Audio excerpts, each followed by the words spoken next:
Hola amigos, ¿qué tal? Bienvenidos a una nueva edición de Solución Final. Si quieres comunicarte con nosotros, puedes hacerlo a través de los contactos que aparecen en pantalla. Te los voy a recordar en Instagram, @solución.final, correo electrónico lirioteranm@hotmail.com. Este programa puedes verlo de cualquier parte del mundo a través de www.promar.tv y a través de la plataforma Magis TV. Hoy, como todas las semanas, vamos a conversar acerca de un tema importante e interesante, sobre todo para los abogados que trabajamos con la materia penal en Venezuela. Se trata de la fase preparatoria en el proceso penal venezolano. Para ello, veamos el caso de la semana. Hola, doctora Lirio.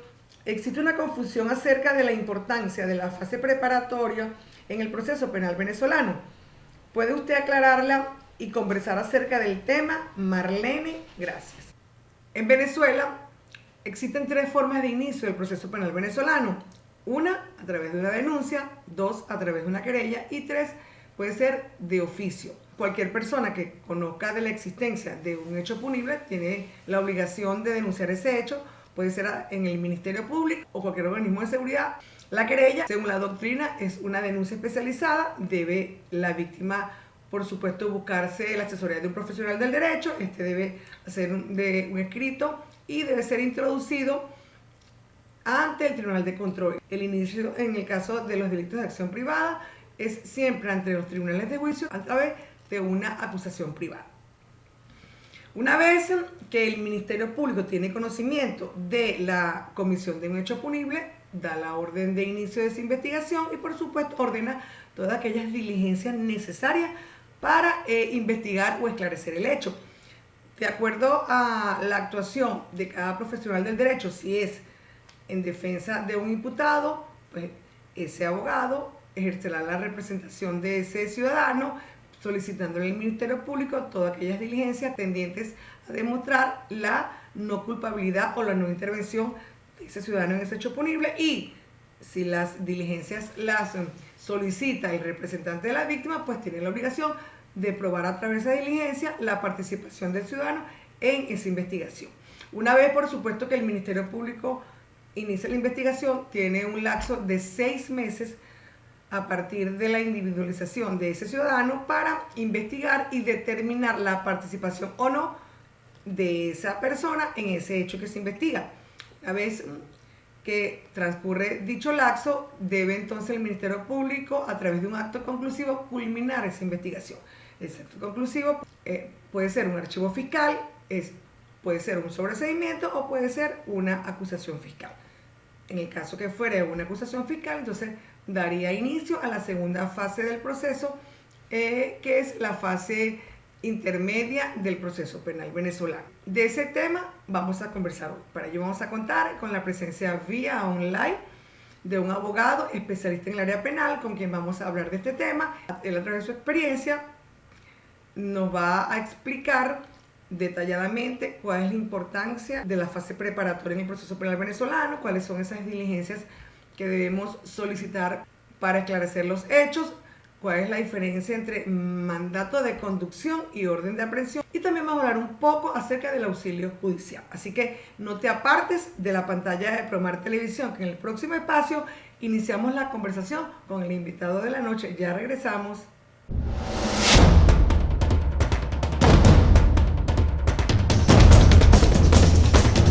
Estamos de vuelta nuevamente en Solución Final. Como les dije en el espacio anterior, hoy contamos con la presencia vía online del abogado Pablo Espinal.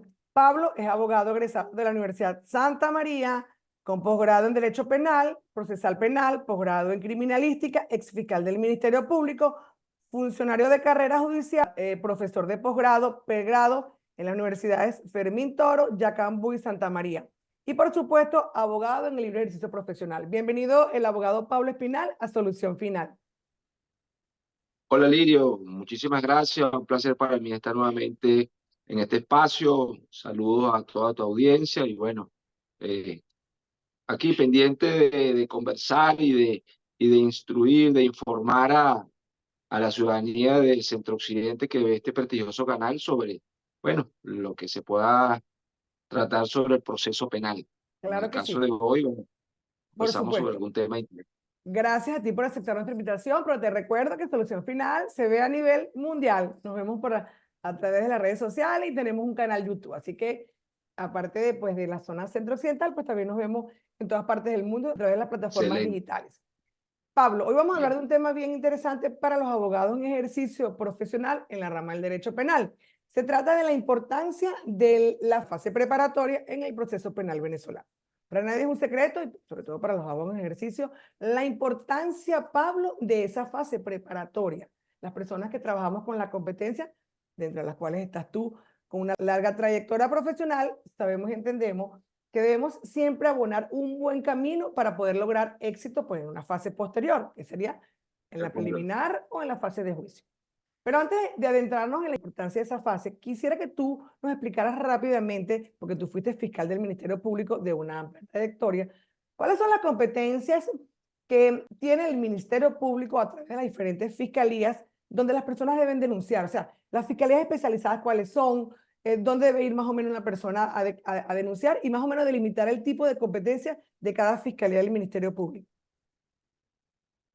Bien, Lirio, fíjate, el Ministerio Público es una institución importantísima en los procesos penales, que desde el año 99 que entra en vigencia el Código Orgánico Procesal Penal, es el titular de la acción. ¿Qué significa eso? Que es el encargado de dirigir las investigaciones, pues presentar, el, para aquel entonces decíamos los cargos, hoy día son las acusaciones respectivas, o decidir sobre el resultado de una investigación. El Ministerio Público, que nosotros llamamos fiscalía, porque en el argot popular a veces uno le dice a la gente, ¿tú sabes dónde queda el Ministerio Público? Y no saben. Y tú le preguntas, ¿dónde queda la fiscalía? Ah, bueno, eso queda en tal sitio. Pues no, es la misma institución. Los fiscales del Ministerio Público son los que representan a la institución, bueno, encabezada por el fiscal general y toda una serie de direcciones, y que los brazos ejecutores son los fiscales en cada una de las competencias, como tú lo anunciabas, ¿no?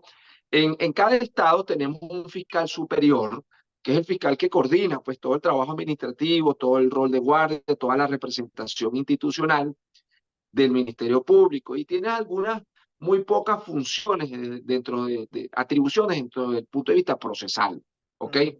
Pero entonces, en cada una de las áreas, de los temas a tratar, en cuanto a los delitos que se pueden cometer, pues cada fiscal tiene su responsabilidad. El grueso de los fiscales lo denominan fiscales de delitos comunes, es decir, el mayor número de fiscales porque hay un volumen superior de delitos comunes, y por eso entonces tiene que haber mayor cantidad de fiscales de delitos comunes. ¿Qué conocen los fiscales de delitos comunes? Pues los temas de homicidios, los temas de robos en diferentes modalidades, en los hurtos, en el tema de las estafas, el asunto de secuestro, la mayoría de los delitos que se cometen, ¿ok? Y pues hay otro tipo de delitos muy especiales, como son los casos de droga, que los conocen las fiscalías de droga. Hay casos que atentan contra el ambiente y están las fiscalías de ambiente. Hay casos de violaciones de derechos humanos, derechos fundamentales, y hay una fiscalía con competencia de derechos fundamentales que fue la que me correspondió fundar acá en este estado. Violaciones de derechos humanos, donde quienes cometen los delitos son los funcionarios policiales o militares en ejercicio de sus funciones o en razón de su cargo. Hay delitos de corrupción cometidos por funcionarios públicos en el ejercicio de sus funciones, pues no. Y algunos particulares que también forman parte de esos delitos que cometen los funcionarios y tienen una responsabilidad en los temas de corrupción. Hay una fiscalía con esa competencia de corrupción. Hay fiscalías que tienen la responsabilidad en los casos de delitos económicos y delitos de legitimación de capitales. Hay también la competencia especialísima en los delitos de violencia de género, violencia contra la mujer, ¿no? Donde justamente el bien que se protege es la integridad de la mujer, bien sea física, psicológica, sexual, laboral, comunicacional, Claro. bueno, y otros supuestos. Hay una fiscalía que tiene competencia en materia constitucional, que es cuando pues se interpone algún amparo por violación de alguna norma de orden constitucional y que se le pide la opinión a este fiscal.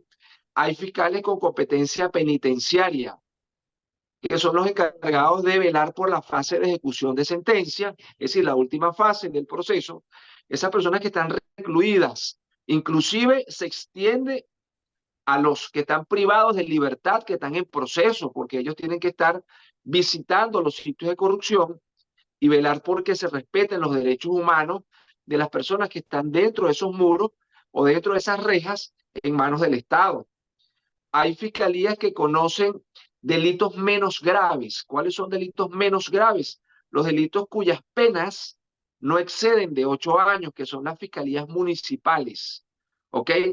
Y se le ha extendido a algunas fiscalías de delitos comunes que conozcan algunos casos de delitos menos graves. ¿Ok? Eso es por decisión, por comisión de parte de los fiscales superiores o de alguna dirección en particular. Y bueno, hay los fiscales de juicio, que son aquellos que van a acudir en la fase de juicio oral, pues a defender el planteamiento que se trae de las fases anteriores sobre la posible responsabilidad de una persona a quien se le atribuye uno o más delitos. Estos fiscales en juicio, entonces, van a ser los encargados de desplegar todo el tema probatorio con todo el ejercicio del derecho a la defensa de a quien se le señala, y bueno, y al final el juez que produzca la sentencia correspondiente. Entonces, esta gama de fiscales repartidos en cada una de sus temas, digamos, para decirlo más criollo, de sus competencias en razón del delito, pues allí nosotros como ciudadanos comunes o como abogados en ejercicio debemos acudir puntualmente para no Claro. perder el tiempo, para no dilatar una denuncia o esperar una respuesta oportuna de parte de la institución del Ministerio Público. Explicándolo muy claro, el fiscal que conoce de todo el desarrollo de la investigación, que quizás tuvo contacto con una víctima en una narración de unos hechos, que quizás tuvo contacto con algunos testigos en la narración de esa versión, de lo que observó, escuchó, pues, tuvo presente en el desarrollo de esa investigación con el cual tú te involucraste como fiscal y que después te vas a desprender del expediente para que comience a conocer otro fiscal que es el que va a defender esa teoría que tú planteaste del desarrollo de la investigación. Por supuesto que lo veo complejo, Muy Lirio. complejo. ¿Por qué? Bueno, porque los fiscales de juicio, para que la gente lo sepa, los fiscales de juicio acuden a las audiencias todos los días con unas carpetas de 10, 15, 20, 30 expedientes, y Ujú. que en la mente de ese fiscal están 20, 30 casos diarios que, bueno, por supuesto que no conocieron durante la investigación, están conociendo ahorita, y eso se le puede volver un pastel al fiscal Claro. en su defender una posición jurídica, pues no. Entonces, es como comenzar de cero y defender algo que hizo otro fiscal, que para muchos fiscales me ha pasado a mí en el ejercicio, que no están de acuerdo con lo que hizo el otro fiscal en Ujú. la investigación y bueno, están obligados a defender esa hipótesis.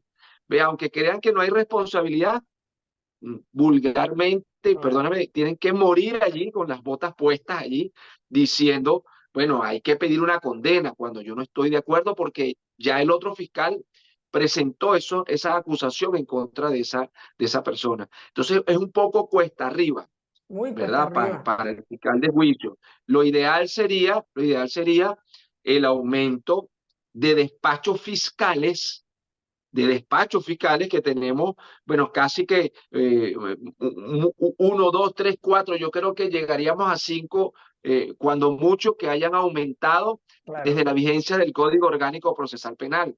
Y cuando la cantidad de población y la cantidad de delitos, pues se ha incrementado en un porcentaje tremendo, pues, Por ¿no? Entonces, supuesto. que ese fiscal que conozca desde el inicio sea el que conozca hasta el final, de manera que no le pierda nunca la secuencia a los hechos que son controvertidos, y a los hechos que van a narrar una serie de personas involucradas como víctimas, testigos, expertos, y que bueno, que ya le está ducho en todo el caso como tal. Claro, ¿Ok? yo te pregunto eso porque yo sí pienso que es muy complejo, pero también pienso que va en contra del derecho a la defensa de la víctima, porque es que, como dices tú, un ser humano, porque los fiscales son seres humanos como tú y como yo, que padecen y sienten, que pueda tener diariamente que asistir a 15 juicios, no tiene o sea, no se puede pretender que va a ser un fiscal que va a defender la tesis del fiscal que viene ya instruido el caso. Y en nuestra época, hace muchos años, Pablo, los fiscales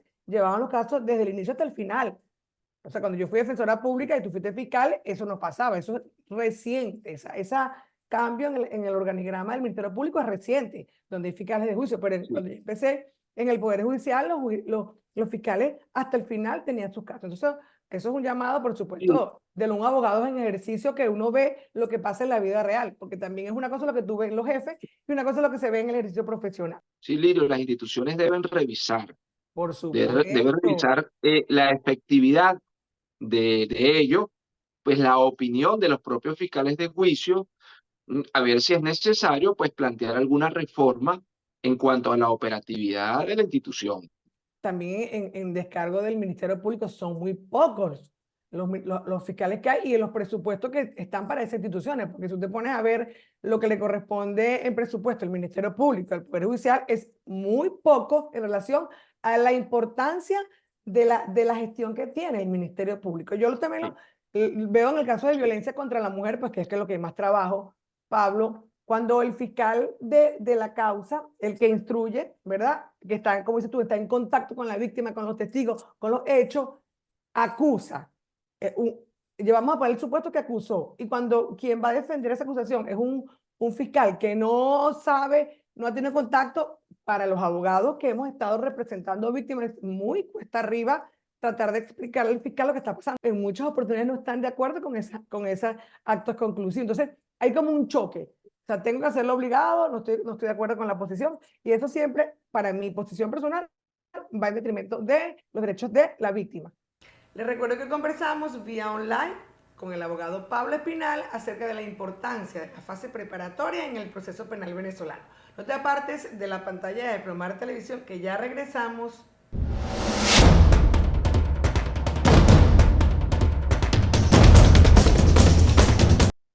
Amigos, estamos de vuelta nuevamente en Solución Final. Les recuerdo que hoy conversamos con el abogado Pablo Espinal acerca de la importancia de la fase preparatoria en el proceso penal venezolano. Pablo, muy atenta a lo que acabas de explicar en cuanto a las competencias del Ministerio Público y de acuerdo a la comisión de cada delito. Entonces ahora vamos a irnos un poco o vamos a adentrarnos en el tema de la entrevista de esta noche. Vamos a conversar acerca de la fase preparatoria. Quiero que iniciemos la conversación explicando un poco para qué sirve la fase y cuál es la importancia de ella. ok, bueno, fíjate, Lirio, eh, importante comenzar diciendo que el proceso penal nuestro tiene cuatro fases, ¿ok?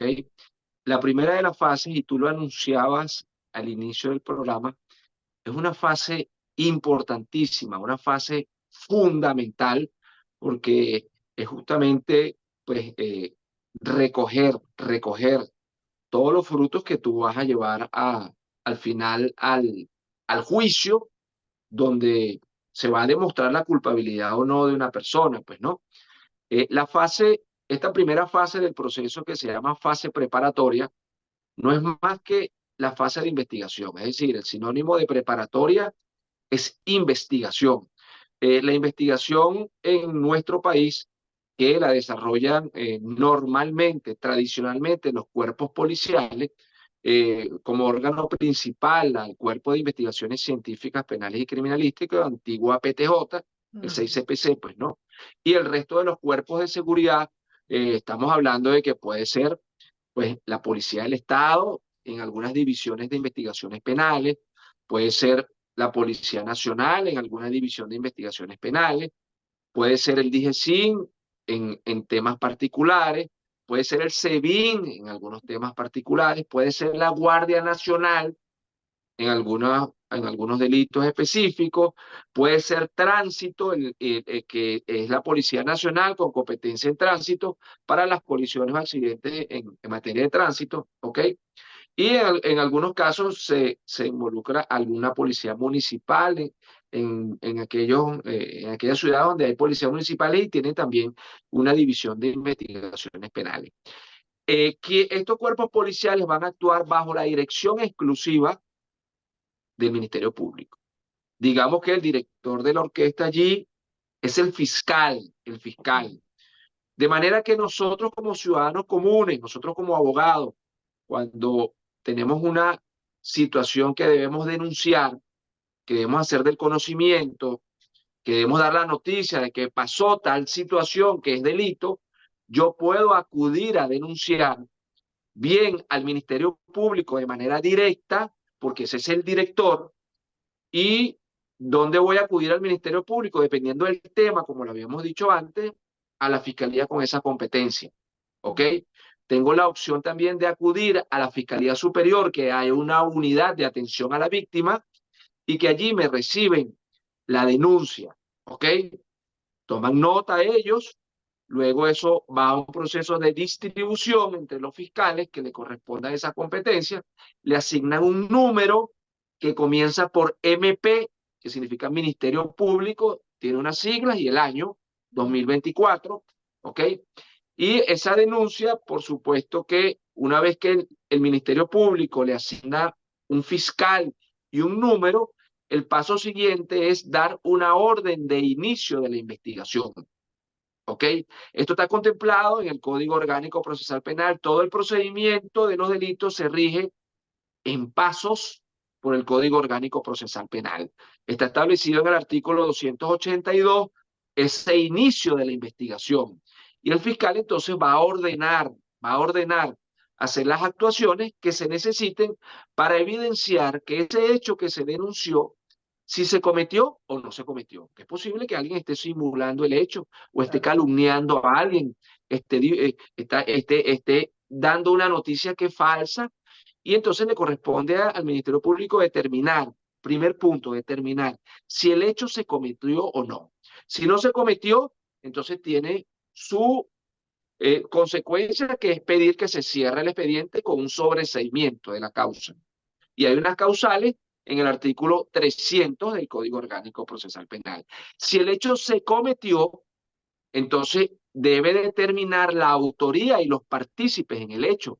Es decir, quién es el responsable, pues. Claro. Nosotros decimos en el lenguaje coloquial, ¿quién es el culpable? ¿Quién fue el que cometió ese hecho? ¿Ok? Digo autor o partícipe porque hay quienes directamente cometen el delito, hay otros que de alguna manera participan. Y en el Código Penal nuestro están los grados de participación como cómplices necesarios, como cooperador inmediato, como encubridor, como determinador o lo que llama la doctrina actor intelectual. ¿Ok? Entonces, esos grados de participación también tienen un castigo, una sanción, una responsabilidad penal, porque es posible que no fue el que le disparó a la persona, pero fue el que le suministró el arma para que le disparara. Ese que le suministró el arma, aunque no haya cometido el homicidio, es responsable por haber, pues, suministrado esa herramienta para cometer el delito, ¿ok? Entonces, ese fiscal en la investigación que va a determinar la autoría y participación, además, Lirio, importantísimo, es la evaluación, el examen, la experticia de los objetos activos y pasivos relacionados con el delito. ¿Qué significan los objetos activos relacionados con el delito? Los objetos que utiliza el delincuente, el autor del hecho, para materializar, para que se produzca ese resultado dañoso. Y los objetos pasivos son los que le son despojados, los que son objetos de parte de la víctima del delito. Todo eso tiene que ser examinado, experticiado por quienes, por esos peritos que tienen esos conocimientos científicos especialísimos para cualquiera de esas evidencias, llámese un arma de fuego para la balística, una planimetría, una colección de evidencia para los técnicos, un examen de alguna proyección de sangre, ¿ok? En experticias hematológicas, experticias a los apéndices pilosos, bien sea vellos o pelos, o pues hablemos de otro tipo de experticia un poco más compleja, como son activaciones especiales, Claro. como levantamiento de impresiones dactilares, como, bueno, pues te puedo decir, una autopsia, que es una prueba técnica que se le hace pues en casos de homicidios, el examen a las personas víctimas de lesiones, bien sea por hechos comunes o por accidentes de tránsito. Una Entonces, exhumación esa también de parte, un cadáver, también es una prueba una técnica. exhumación una exhumación de un cadáver, exactamente. Todas esas actividades técnicas científicas que la fiscalía, óigame bien, delega en los laboratorios de criminalística respectivos, que lo tiene el 6CPC y lo tiene la Guardia Nacional, pues para hacer estas actividades técnicas. Una vez que la fiscalía recoge todo ello, digamos, testimonios, pruebas técnicas, evaluaciones, pues, a fotografías, videos, todo lo que tenga que recabar, pues la fiscalía después de eso debe entonces presentar su decisión con respecto al resultado de esa investigación. Esa fase, decía yo hace unos minutos, que se inicia a través de una denuncia que yo puedo interponer ante los cuerpos de seguridad o ante la Fiscalía del Ministerio Público, pero también hay dos formas más como se inician los procesos penales, que están contemplados en el artículo 265, que es el inicio de una investigación de oficio, es porque nadie haya dado la noticia, sino que el cuerpo policial se percató que está sucediendo o que sucedió un hecho delictivo y actúan de manera inmediata, como por ejemplo en los casos en las costas del país, que están haciendo una pesca en un millaje prohibido, una pesca ilegal, ilícita, y resulta que, bueno, el comando de guardacosta hace una Claro. intervención, ¿verdad?, de manera directa sin que nadie se lo denuncie. Hay también un tercer modo de iniciar un proceso, que es una querella. Cuando escuchamos el término querella, que en el código estaba ubicado en varios sitios, pues en las últimas reformas ya se ha delimitado el tema querella como un modo de iniciar el proceso, que es más o menos como un sinónimo de una denuncia escrita, pero que yo interpongo ante el tribunal. Y el tribunal va a emitir esa querella, que debe cumplir unos requisitos de forma. Hay en el Código Orgánico Procesal Penal una serie de ítems que tienes que cubrir para presentar esta querella ante el tribunal. ¿Y cuál va a ser el efecto de presentar esa querella ante el tribunal? No es que ahí se va a juzgar a la persona de una vez directa, ni que se le va a condenar a la persona, no. Esa querella va a ser enviada al Ministerio Público para que la Fiscalía ordene el inicio de la investigación que le mencionaba yo, que está en el artículo 282. Entonces, sea cual sea el modo como se inicie, de oficio, por querella o por denuncia, es la Fiscalía, la directora de esa investigación, y la que va a ordenar que se desarrolle esa investigación con una serie de actuaciones delegadas en los cuerpos de seguridad. No nos sorprendamos, no nos sorprendamos, porque está previsto en el propio artículo 265, que la propia Fiscalía, como en los casos de violencia de género sucede mucho, que la propia Fiscalía te declaran a los testigos, te declaran a las víctimas en los propios despachos fiscales, ¿ok? Es decir, que el Ministerio Público puede también en sus propios despachos desarrollar las investigaciones, como son, por ejemplo, la toma de Declaración. entrevistas a los testigos y víctimas de delitos, ¿ok? Y no preferir delegarlo en algún cuerpo de seguridad por razones de que la fiscalía, bueno, quiera tener contacto directo con la víctima para ver cuáles son los hechos con precisión, aclarar dudas, ver qué dicen los testigos. Eso es viable también, y lo estamos viendo comúnmente en algunos despachos fiscales.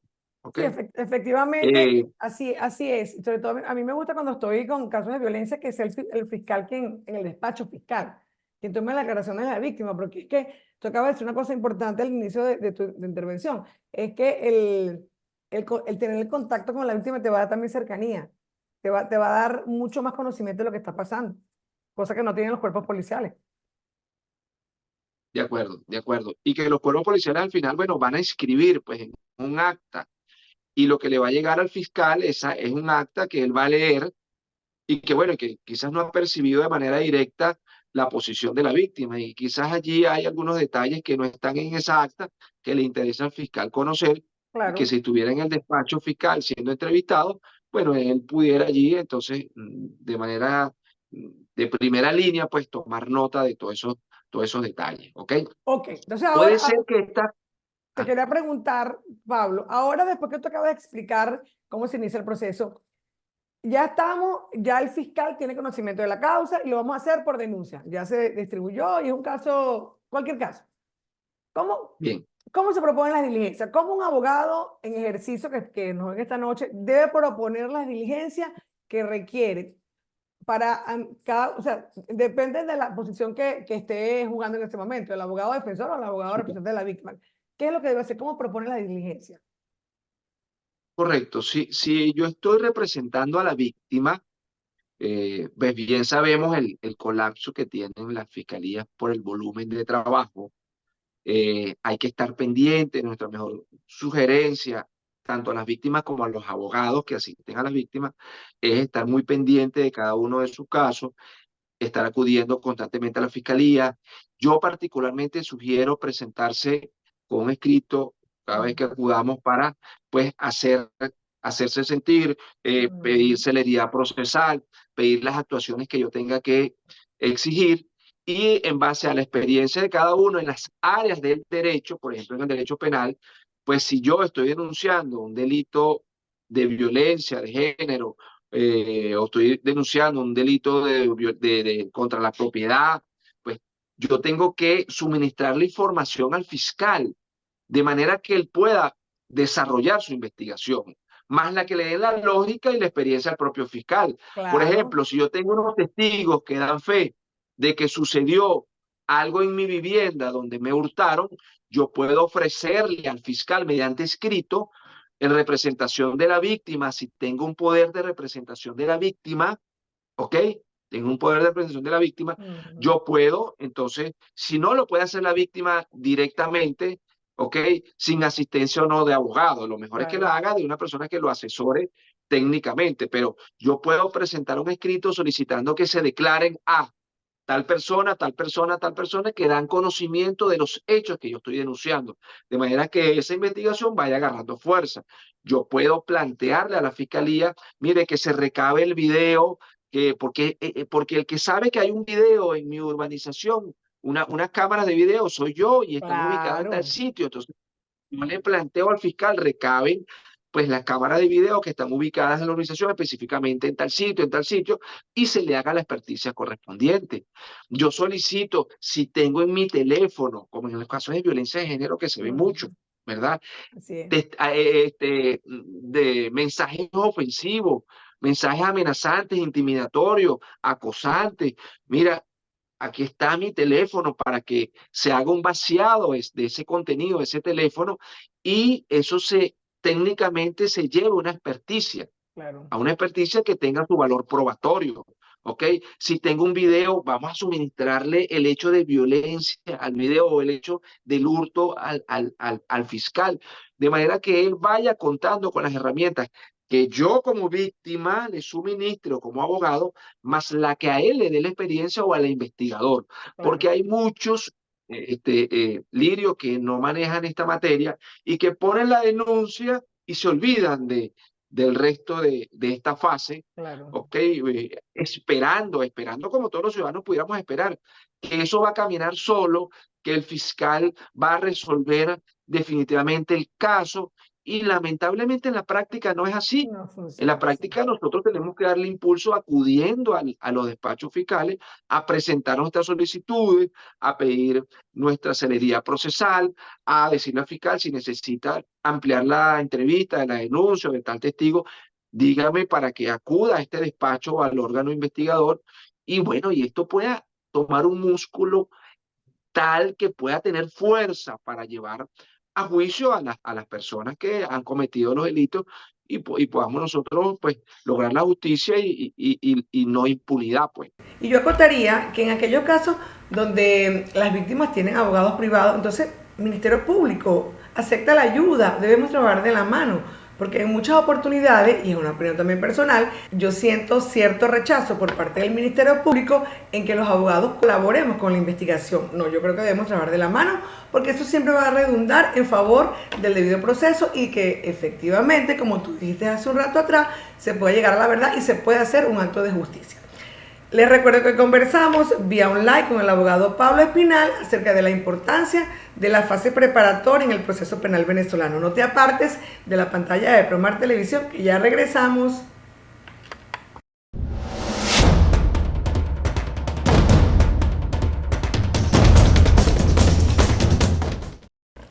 Estamos de vuelta nuevamente en Solución Final. Hoy conversamos vía online con el abogado Pablo Espinal acerca de la importancia de la fase preparatoria en el proceso penal venezolano. Pablo, estamos en los minutos finales del programa, pero no me quisiera ir antes de que tú explicaras rápidamente cuáles son las vías que tiene un abogado que haya promovido diligencias en la fase preparatoria en el Ministerio Público y estas diligencias o estas solicitudes no hayan sido respondidas por el fiscal en la causa. ¿Qué debe hacer el abogado o cuáles son las vías que tiene el abogado para atacar esa inactividad del Ministerio Público? Bueno, yo haría dos vías, ¿no? Una vía institucional, pues debo acudir a los superiores jerárquicos de estos fiscales, bien a las direcciones correspondientes, hacer los planteamientos y hacer las quejas respectivas.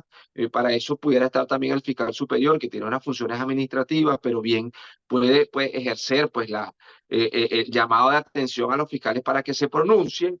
Y sí, y puedo hacer, tengo una vía procesal, que es acudir ante el Tribunal de Control. Por eso se llama Tribunal de Control, para que él pueda pues, ofrecerme garantía durante la fase preparatoria o durante la fase intermedia de lo que está haciendo el fiscal. En otros países se llama jueces de garantía, que es el que conoce las primeras fases. El nuestro en Venezuela se llama de control. Entonces hay figuras como el control judicial que yo debo acudir ante el juez y solicitarle al juez, bueno, pero que exija al Ministerio Público el cumplimiento de determinada actuación en respeto a derechos fundamentales, el derecho a la defensa o el derecho pues a la igualdad entre las partes o el debido proceso. Entonces, bueno, el juez cumple una función, pues, digamos, como coercitiva sobre el fiscal para que haga su trabajo, ¿ok? Dentro de las instituciones, en el Ministerio Público, inclusive hay una dirección de inspección y disciplina que es la que conoce de las actuaciones irregulares de los fiscales, y yo creo que pues de tanto insistir no me da respuesta, eso puede correr el riesgo de que prescriba ante la negligencia del fiscal, ante la inactividad del fiscal, y bueno, eso me va a causar un daño peor, ¿verdad? El hecho de que nunca se me dé respuesta y debo acudir entonces a hacer un llamado de atención institucional o que releven al fiscal bien de ese caso o en otras oportunidades cuando la irregularidad es muy grave, los fiscales son destituidos por opiniones de la Dirección de Inspección y Disciplina. Sí, bueno, si la persona está privada de libertad, porque hay casos donde hay flagrancia, detienen a las personas, la presentan al tribunal, le hacen una audiencia y le decretan una privación de libertad. Si estando privado de libertad, el Ministerio Público tiene 45 días para desarrollar la investigación, ¿ok? 45 días para hacer todo lo que deba hacer y máximo el día 45 presentar una decisión. O ponen en libertad a la persona o continúa privada de libertad en proceso con una acusación, ¿ok? En los casos en que no hay privados de libertad, no hay privados de libertad, pero está señalada una persona, nosotros decimos individualizada la persona, ya se le ha dicho, usted está siendo investigado, pues hay un lapso de 6 meses para que el Ministerio Público concluya la investigación. Si en esos 6 meses no la ha concluido, yo tengo el derecho como víctima, o bien como imputado o como su defensor, a acudir al tribunal para que el tribunal fije un lapso prudencial. Apúrese, termine la investigación, ya han pasado suficiente tiempo, 6 meses y usted no ha concluido, pues es hora de que usted le dé respuesta a este caso, ¿ok? Si no hay ni privado de libertad, ni hay individualizado, el tiempo para concluir una investigación es el tiempo de la prescripción, pues para mí, ¿ok? ¿Por qué? Porque bueno, el fiscal no ha dicho quién es, no se sabe quién es, entonces sigue abierta la investigación hasta tanto, bueno, ocurra un lapso de prescripción de la acción penal para ese tipo de delitos, que para cada delito en particular hay un lapso de prescripción conforme a el Código Penal nuestro, artículo 108 y siguientes del Código Penal. Así es. Antes de irnos, que nos queda poco tiempo, explica un poco, Pablo, porque también nos han llegado por las redes sociales esa inquietud. Muchas personas cuando van a denunciar delitos que se deben tramitar o son delitos de acción privada, por supuesto van a la fiscalía, al Ministerio Público y no le toman la declaración, la denuncia porque son delitos de acción privada y tienes que buscarte un abogado y tienes que ir directamente al tribunal de juicio. Explica rápidamente cómo funciona las denuncias en los casos de delitos de acción privada. Los más comunes son las lesiones culposas leves y levísimas que ocurren muchas veces en accidentes de tránsito. Son lesiones de categoría leve o levísima, por ejemplo, los casos de difamación, los casos de injuria, También. ¿ok? Los casos de daños materiales, daños a la propiedad, ¿ok? Esos delitos son de acción privada. Por ejemplo, la apropiación indebida simple son de acción privada. ¿Qué significa de acción privada? Que el Estado, como lo hemos dicho durante todo el programa, no es la fiscalía la que va a ejercer la acción. No es la fiscalía la que va a investigar. Como son de acción privada, yo como víctima del delito debo buscarme algún abogado que me asesore técnicamente y debo presentar una acusación privada ante el tribunal de juicio correspondiente. Es decir, se obvia todo esto de la fase de investigación, la fase intermedia, sino que vamos directamente con un escrito que se llama acusación privada ante un tribunal de juicio. Y entonces allí yo señalo de manera directa a tal ciudadano que me ha difamado a través de un programa de televisión, de radio, de las redes, de lo que sea, o que ha cometido pues unas lesiones leves, culposas hacia mí o se ha apropiado indebidamente de manera simple de un objeto de mi propiedad. Si yo necesito algún acto de investigación previo a presentar esa acusación, hay una figura en nuestro Código Orgánico Procesal Penal que se llama auxilio judicial. Es que yo le pido al tribunal de control correspondiente que se me haga una actividad de investigación, se haga una experticia, un video, se haga una experticia a determinada evidencia, o se declare tal cosa, o se pida tal información.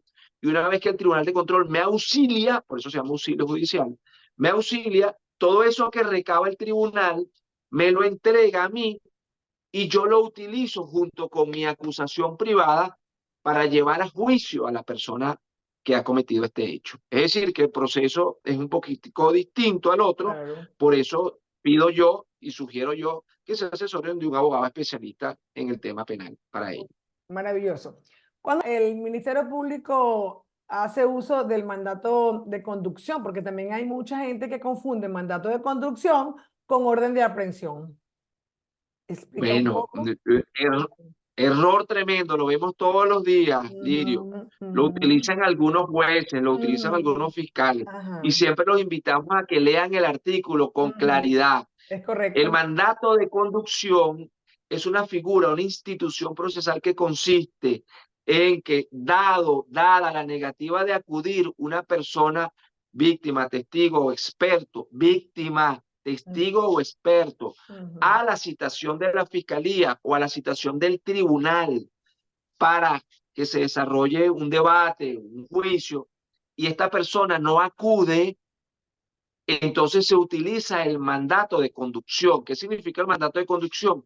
Que bien el fiscal, si es el caso, o bien el juez, si es el caso, le manda una comunicación, un oficio al cuerpo de seguridad más cercano a donde habita esa persona para que lo conduzca con la fuerza pública. ¿Qué significa con la fuerza pública? Epa, ciudadano, venga acá, acompáñeme, usted tiene que ser conducido hasta el tribunal, no como detenido. Usted va a Ujú. ser conducido porque usted es una víctima, usted es un testigo, usted es un experto que debe acudir al tribunal o debe acudir a la fiscalía para ser declarado, para que rinda un testimonio, ¿ok?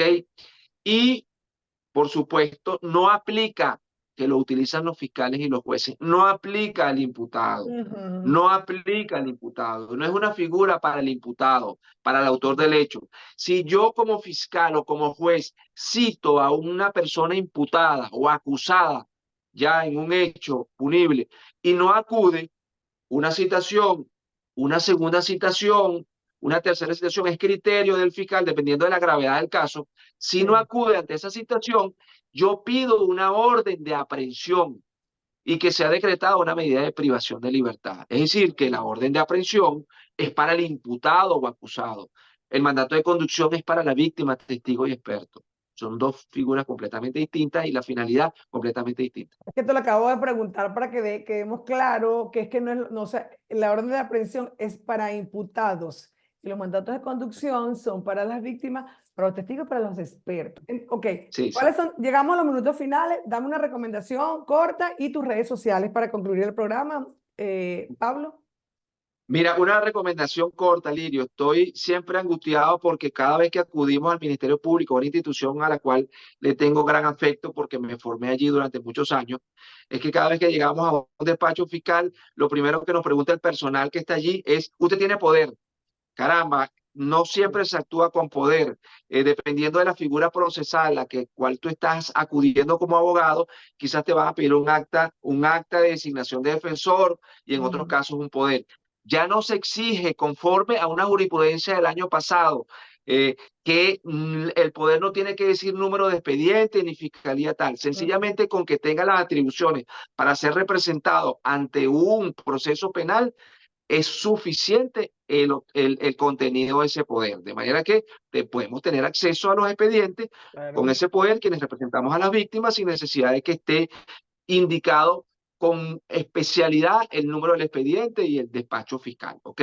Ok, Bueno, para todos, nosotros hagamos lo debido, busquemos asesoría para que las cosas caminen oportunamente y acudamos con frecuencia a las instituciones porque no caminan solas.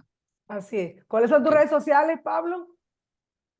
Pablo Espinal F @gmail.com, ¿ok? En mi Instagram, igual en mi Facebook, ¿ok? Yo agregaría Gracias. que todas las personas o todos los profesionales que formamos en el sistema judicial debemos trabajar siempre de la mano. No podemos pensar que el juez está por encima de un fiscal y que un fiscal está por encima de un abogado privado porque nosotros somos abogados privados y no dependemos de ninguna institución. No, todos tenemos una función específica en el sistema de justicia. Yo, cuando he Bien, estado como abogada representante de la víctima, siempre le digo a los fiscales, por favor, trabajemos en conjunto, porque para eso es que estamos acá. Cuando he estado en el lado del imputado, respeten los derechos del imputado, sencillamente. Y si nos empezamos a respetar, Pablo, vamos a funcionar. Pero si uno llega a una fiscalía, entonces el fiscal puede creer que tiene mucho más poder que un abogado privado, entonces no estamos cumpliendo con la función para la cual hemos sido formados los abogados, que en definitiva es que se así es. respete el debido proceso. No hay más nada que decir, sino que nunca es tarde para hacer el bien. Definitivamente, si tú conoces el problema, encontrarás la solución final. Nos vemos la próxima semana, Dios mediante. Chao.